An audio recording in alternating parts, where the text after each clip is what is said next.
And the snow has been falling all day. 22 News Storm Team meteorologist Adam Strumko spent the day in one of the areas that saw some of the worst conditions. That's right. Palmer was one of the towns hit hard by this latest storm.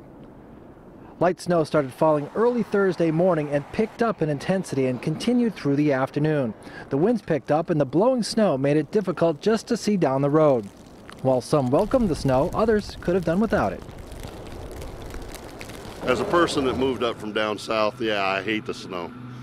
I'd love it to be warmer all the time, but Plows made multiple passes trying to clear the snow off the roads, but it was hard to keep up with the heavy snow. Now the snow has definitely lightened up here in Chicopee, but we are definitely noticing that the winds are picking up. The snow is starting to blow around, and you can just hear the wind howling behind me. So that is again something we're going to have to deal with as we head through tonight and over the next couple of days. Live in Chicopee, I'm 22 News Storm Team meteorologist Adam Strumko.